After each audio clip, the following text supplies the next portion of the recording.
আসসালামু আলাইকুম। আজকে আপনাদেরকে একটা ফলো আপ কেস দেখাচ্ছি। তো পেশেন্টের আঁচিলের সমস্যার জন্য আমার কাছে এসেছিল। তো পেশেন্টকে আমি ওষুধ দিয়েছিলাম। তো ওষুধ খাওয়ার পরে আঁচিলটি কিভাবে ভালো হয়ে যাচ্ছে, এখানে আপনার খাবারের ওষুধ দিয়েছিলাম। তো খাবারের ওষুধ খেয়েই আঁচিলটি কিভাবে আস্তে আস্তে আস্তে আস্তে মরে গেছে এবং এখান থেকে এক সময় এটা খুলে পড়ে যাবে। তো এই বিষয়টাই আপনাদেরকে দেখানোর ছিল। তো এই আপনি ওষুধ আমার কাছে কতদিন খাচ্ছেন? প্রায় 1 মাসের মতো হবে। 1 মাসের মতো হবে। তো আশা করি ইনশাল্লাহ দেখেন 1 মাসের ঔষধেই কিভাবে আঁচিলটি আস্তে আস্তে ভালো হয়ে যাচ্ছে। তো হোমিওপ্যাথিক যদি সঠিক ঔষধ এবং সঠিক ট্রিটমেন্ট যদি করা যায় তাহলে অবশ্যই ইনশাল্লাহ ভালো একটা জায়গায় পৌঁছানো যায়। ভিডিওতে যে পেশেন্টটিকে দেখতে পেলেন, পেশেন্টটিকে আমি কি কি সিমটম কালেকশন করেছিলাম এবং কি মেডিসিন আমি প্রয়োগ করেছিলাম এবং র্যাপাটরিতে কোথায় দেখেছিলাম এবং র্যাপাটরির ডিটেলসে, মেডিসিনের ডিটেলসে আমি কোথায় দেখেছিলাম, এই বিষয়টাই আপনাদের সাথে শেয়ার করছি। তো পেশেন্টকে আলহামদুলিল্লাহ 1 মাস ওষুধ খাওয়ার পরেই পেশেন্ট আলহামদুলিল্লাহ 50% সুস্থ হয়ে গিয়েছে। তো পেশেন্টের বয়স ছিল হলো 35 বছর। পেশেন্ট আমার কাছে এসেছিল হলো 17/9/2025-এ। তো পেশেন্টের সমস্যা ছিল তার হাতে হলো আঁচিলের সমস্যা ছিল। তো আঁচিলটা যখন আমি দেখলাম, এটা তখন দেখলাম অনেক শক্ত, হার্ড এবং আঁচিলের মাথাগুলা সিংহের মতো, হর্নি। এছাড়া স্বাভাবিকভাবে তার সব কিছু মিলিয়ে সেই রকম কোনো গুরুত্বপূর্ণ কোনো সিমটম আমি পাই নাই। তো এই যে আঁচিল হার্ড, শক্ত এবং হর্নি, সিংহের মতো, এই দুইটা সিমটমের উপরে ভিত্তি করে আমি মেডিসিন সিলেকশন করেছিলাম হলো এন্টিমক্রুড। এন্টিমক্রুড ওষুধ দিয়েছিলাম, এন্টিমক্রুড 10 mg এবং ক্যালক্রিয়াফ্লোর 200x ওষুধ দিয়েছিলাম 17/9/2025-এ।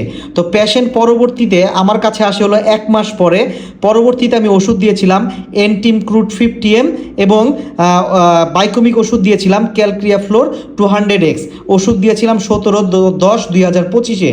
তো পেশেন্ট আজকে হলো 17/10/2025। তো আজকে পেশেন্টের অবস্থা অনেকটা ইমপ্রুভমেন্ট চলে আসছে এবং আঁচিলটা অটোমেটিকলি ওইখান থেকে কেটে পড়ে যাচ্ছে।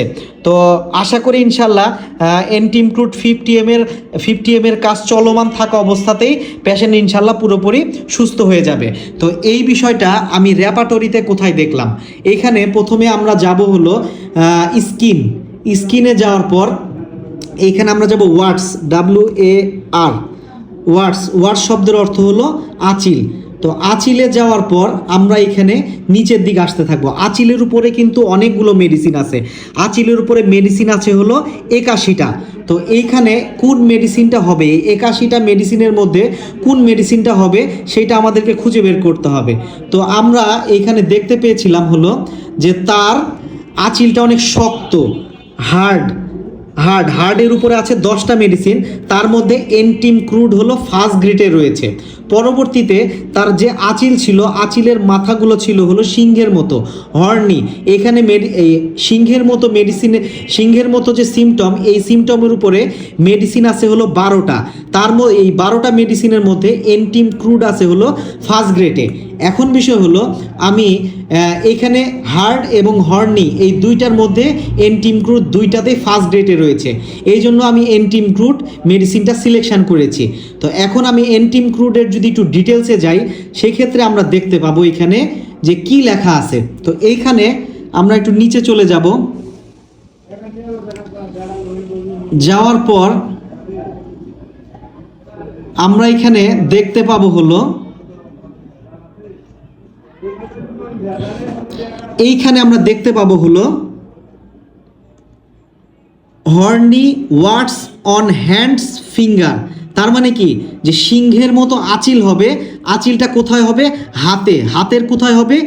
আঙ্গুলে। তো এইখানে কত সুন্দর স্পষ্টভাবে লেখা আছে যে এইভাবে যদি আঁচিল থাকে সেই ক্ষেত্রে এন্টিমক্রুড মেডিসিনটা খুবই বেশি ভালো কাজ করে। তো এই সব আমি বিবেচনা করার পরে আমি মেডিসিন সিলেকশন করেছিলাম এন্টিমক্রুড। তো আশা করি ইনশাল্লাহ পেশেন্ট এই 50 mg পাওয়ারেই পুরোপুরি সুস্থ হয়ে যাবে। তো এতটুকুই আপনাদেরকে দেখানোর ছিল যে হোমিওপ্যাথিক মেডিসিন যদি সঠিক আকারে বা সঠিক নিয়মে রুগীর কাছ থেকে সিমটম নিয়ে সিলেকশন করা যায় মেডিসিন, তাহলে অবশ্যই ইনশাল্লাহ ভালো একটা জায়গায় দ্রুত পৌঁছানো যাবে। তো আপনাদেরকে এতটুকুই দেখানোর ছিল। আপনাদের যদি কোনো কিছু জানার প্রয়োজন হয় বা কোনো কিছু বোঝার প্রয়োজন হয়, অবশ্যই আপনারা আমাকে জানাবেন, অবশ্যই আপনাদেরকে আমি জানাবো ইনশাল্লাহ। তো সবাই ভালো থাকবেন, সুস্থ থাকবেন। সামনের দিন নতুন একটা ভিডিও নিয়ে আবার আপনাদের সামনে হাজির হব। আসসালামু আলাইকুম।